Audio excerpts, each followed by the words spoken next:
Oh, dan selamat datang di pembahasan kita kali ini. Ini kami siapkan khusus banget buat kalian, generasi Z Indonesia. Kalian itu kan generasi yang lagi nulis ulang narasi soal kesehatan mental. Dan materi yang kita punya ini benar-benar ngebuktiin itu. Iya, betul. Ada satu data pembuka yang, kuat banget. Menurut IDN Research Institute, 51% dari kalian itu nganggep kesehatan mental isu yang super mendesak. Ini bukan angka doang loh. Ini suara generasi kalian. Dan suara itu nunjukin sebuah paradoks yang menarik ya. Di satu sisi kesadarannya tinggi banget, itu positif. Tapi di sisi lain materi kita juga nunjukin tekanannya itu nyata. Nyata banget. Data bilang 1 dari 3 remaja di Indonesia itu ngalamin masalah kesehatan mental. Mereka itu kayak kejebak di tengah-tengah. Antara screen time rata-rata 7,5 jam sehari, terus ada cyberbullying, standar media sosial yang kadang, ya ampun gak realistis. Itu bombardir konstan kan? Rasanya otak kita tuh nggak pernah dikasih jeda. Tepat, gak ada jedanya. Jadi pertanyaannya sekarang, gimana caranya kita ngerawat mental di tengah semua ini, tapi tanpa ngerasa makin kewalahan? Lupakan deh perubahan drastis yang butuh tekad baja. Nggak akan jalan biasanya ya. Nggak akan jalan. Misi kita hari ini itu nyari semacam remote control buat otak dan emosi kita. Kita bakal bedah 3 kebiasaan super kecil berbasis riset yang bisa kalian mulai sekarang juga. Tanpa biaya, tanpa butuh waktu berjam-jam. Ini soal meretas kesehatan mental tanpa ribet. Oke, kita mulai dari yang pertama. Jurnal syukur atau gratitude. Jujur ya, pas pertama kali saya baca ini di materi, reaksi pertama saya itu, ini lagi. Hah, iya. Kedengerannya klise banget kan? Kayak nasihat positive thinking yang dipaksain. Nah, dari kacamata sains nih, apa sih yang ngebedain praktik ini dari sekedar, ya udah maksa diri lihat sisi baiknya aja? Itu pertanyaan yang valid banget. Dan saya rasa banyak yang ngerasain hal yang sama. Bedanya itu fundamental. Dan ini terjadinya di level biologis. Oh, biologis. Betul, ini bukan soal nipu diri sendiri seolah-olah semuanya baik-baik aja. Ini soal ngelatih ulang fokus otak. Coba bayangin korteks prefrontal medial di otak. Anggap aja itu direktur utama bagian overthinking. Direktur overthinking. Oke. Nah, pas kita stres, bagian ini kerja lembur. Muterin skenario terburuk terus-terusan. Kenal baik saya sama direktur yang satu itu. Kita semua kenal kayaknya. Nah, praktek bersyukur, bahkan cuma 5 menit sehari, itu secara ilmiah bisa ngurangin aktivitas berlebih di area itu. Kayak ngasih direktur yang panik itu secangkir teh anget, terus bilang, udah istirahat dulu sebentar. Kita nggak nyangkal masalah, kita cuma milih buat ngalihin sorotan ke hal lain yang juga nyata. Riset dari Emmons dan McLeod itu nemuin orang yang rutin ngelakuin ini nggak cuma lebih bahagia sesaat, tapi optimismenya naik dan gejala depresinya turun signifikan. Jadi ini bukan sugesti ya, tapi beneran latihan fisik buat Sirkuit saraf di otak. sirkuit saraf otaknya. Kayak nge-gym, tapi buat mental. Terus cara praktisnya gimana? Katanya kan cukup 3 hal sederhana aja. Tepat, 3 hal aja. Dan nggak perlu yang heboh-heboh. Contoh di materi kita bagus banget. Hari ini matahari pagi anget pas aku buka jendela. Itu kan pengalaman sensorik. Iya, simple banget. Atau temanku dengerin curhat tanpa ngejudge. Itu koneksi sosial. Bahkan bisa sesimpel, aku makan nasi goreng favoritku. Kuncinya itu ngerasain emosi di baliknya. Bukan cuma nulis, tapi berhenti bentar dan nanya, kenapa ya ini bikin aku seneng? Tapi gimana kalau kita lagi di titik terendah? Pas rasanya nggak ada satupun hal yang patut disyukuri. Itu gimana mulainya? Pasti susah banget. Tentu, di saat kayak gitu jangan dipaksa. Mulai dari yang paling dasar dan fisik. Aku bersyukur nafasku masih jalan otomatis. Atau aku bersyukur punya selimut yang anget. Tujuannya bukan nyari kebahagiaan besar, tapi buat mutus siklus pikiran negatif walau cuma beberapa detik.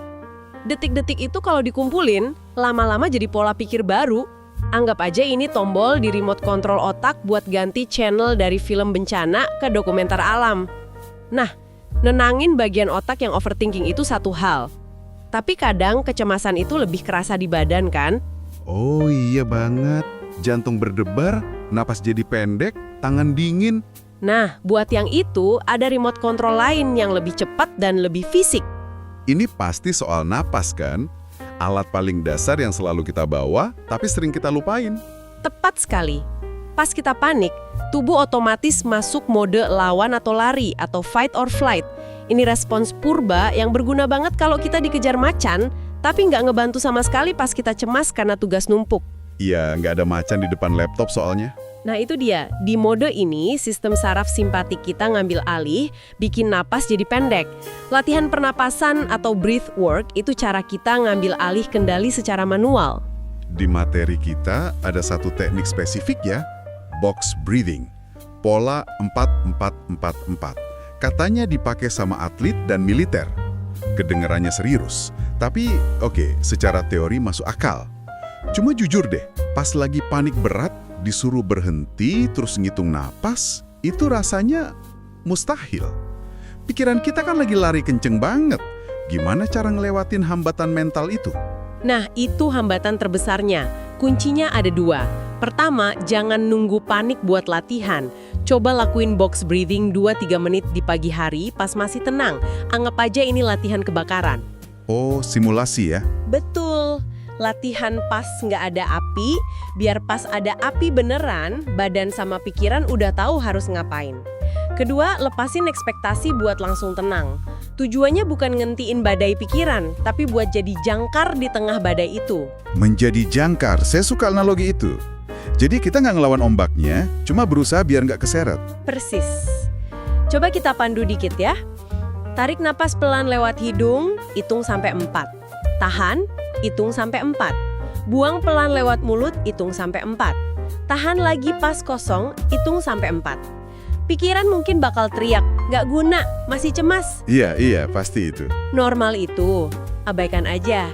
Bawa lagi fokusnya ke hitungan. 1, 2, 3, 4. Yang terjadi itu kita secara sengaja ngaktifin rem sistem saraf kita, yaitu sistem saraf parasimpatik. Jadi ini kayak override manual buat sistem otomatis tubuh. Kita ngirim sinyal balik ke otak, "Hei, tenang, nggak ada macan, kita aman." Tepat. Seberapa cepat efeknya bisa kerasa? Efek ke badannya bisa kerasa hampir instan. Mungkin 3-4 siklus aja, detak jantung udah mulai melambat. Ketenangan pikiran mungkin butuh waktu, tapi fondasinya udah kebangun. Ada data menarik di materi, riset ke remaja nemuin intervensi pernafasan ini ningkatin skor kontrol diri mereka 10,69 poin. Wow, itu angka yang terukur ya? Terukur dan signifikan. Ini bukan sihir, ini cara kita make remote control biologis buat pindah dari mode panik ke mode tenang. Oke, ini bagian yang menurut saya paling mengejutkan dari semua materi. Kita sering mikir solusi kesehatan mental itu sifatnya individual. Meditasi sendirian, journaling sendirian. Tapi materi ini ngangkat ironi besar. Gen Z itu generasi paling terhubung secara digital, tapi sering banget ngerasa paling kesepian. Bener. Dan datanya nunjukin salah satu obat paling manjur justru ada di luar diri kita. Betul sekali, dan datanya itu spesifik banget. Riset nunjukin ada korelasi yang sangat kuat antara dukungan sosial dan kesehatan mental. Tapi yang lebih menarik lagi itu sumber dukungannya. Dukungan dari teman sebaya atau peer support punya pengaruh paling besar. Angka koefisiennya itu sampai 0,745. Koefisien 0,745. Buat kita yang awam, angka itu artinya apa sih? Signifikan banget ya? Signifikan banget. Dalam statistik ilmu sosial, koefisien yang dekat ke 1,0 itu nunjukin korelasi yang kuat banget. Angka 0,745 itu luar biasa tinggi. Ini negesin kalau di fase remaja dan dewasa awal, validasi dan rasa dipahami dari teman sebaya itu krusial. Ngerasa didengerin sama temen yang sefrekuensi itu bisa jadi benteng mental yang lebih kuat daripada nasihat dari orang yang lebih tua. Karena ada rasa, dia ngerti banget apa yang gua alamin. Wow. Jadi nyambung sama teman itu bukan lagi sekedar nice to have, tapi secara harfiah kebutuhan psikologis dasar buat generasi ini. Tapi terhubung di era digital kan luas banget maknanya.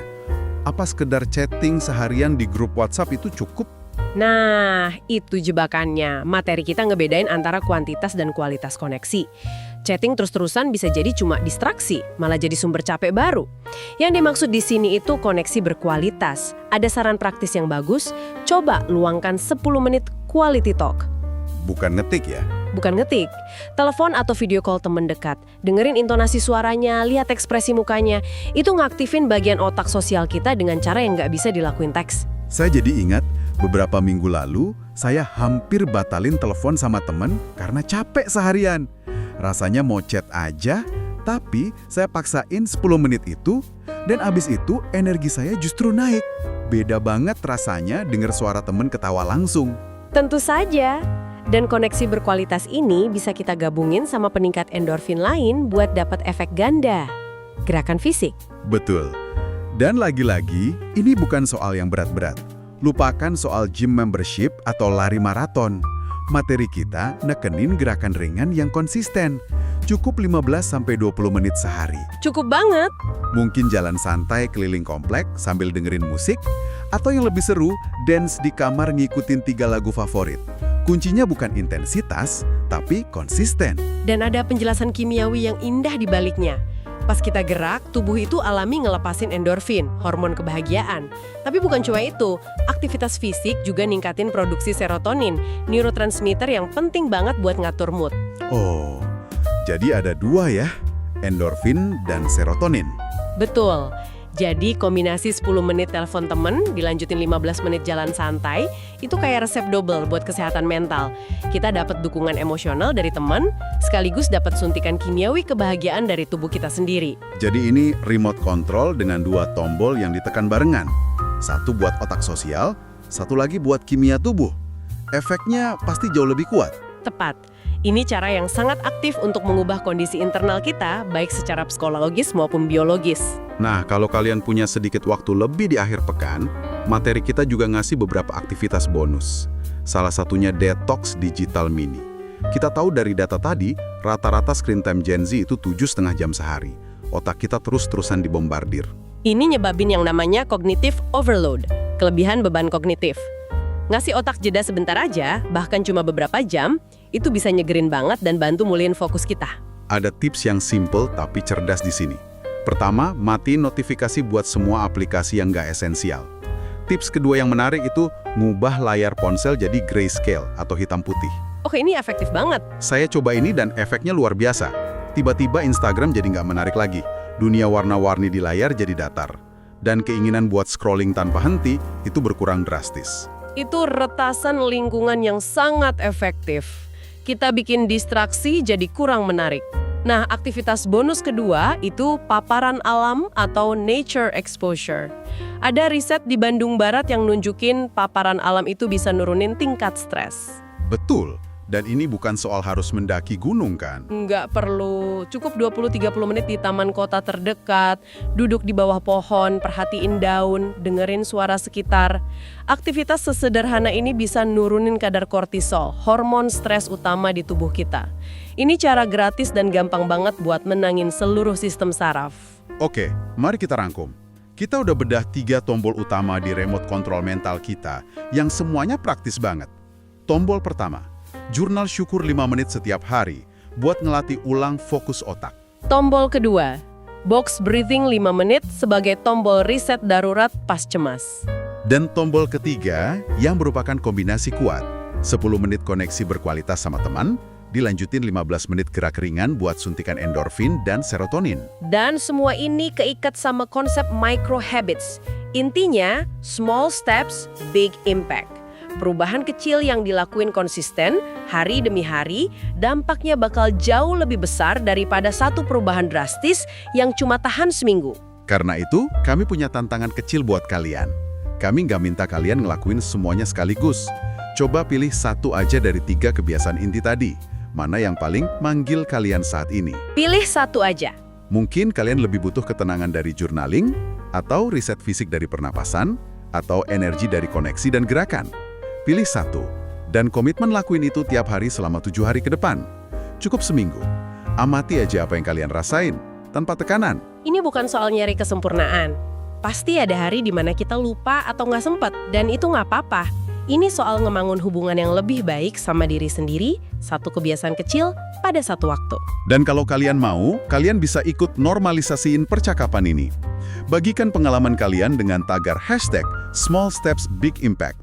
Bukan buat pamer, tapi buat nunjukin ke orang lain kalau ngerawat mental itu normal, bisa dimulai dari hal kecil, dan kita semua lagi belajar bareng. Sebagai penutup, saya mau ninggalin satu pemikiran buat kalian renungin. Kita udah bahas cara-cara buat ngelola apa yang ada di dalam diri. Pertanyaan selanjutnya adalah, dari 3 kebiasaan ini, mana yang nggak cuma ngebantu kalian, tapi juga bisa kalian pakai buat secara aktif ngubah lingkungan sosial di sekitar kalian? Gimana kalau catatan syukur yang kalian tulis hari ini itu tentang seorang teman, dan kalian mutusin buat ngirim pesan itu ke dia? Atau gimana kalau satu ajakan jalan santai dari kalian bisa jadi titik balik buat teman yang diem-diem lagi berjuang? Itu pertanyaan yang dalam banget. Merawat diri sendiri ternyata bisa punya efek riak ke orang lain. Dan tentu penting banget buat kita tegasin lagi. Semua kebiasaan ini alat bantu ya, bukan pengganti bantuan profesional. Betul sekali. Kalau kalian ngerasa gejalanya udah ganggu aktivitas sehari-hari, nyari bantuan psikolog atau konselor itu tanda kekuatan, bukan kelemahan. You've got this. Start small, stay consistent, and be kind to yourself.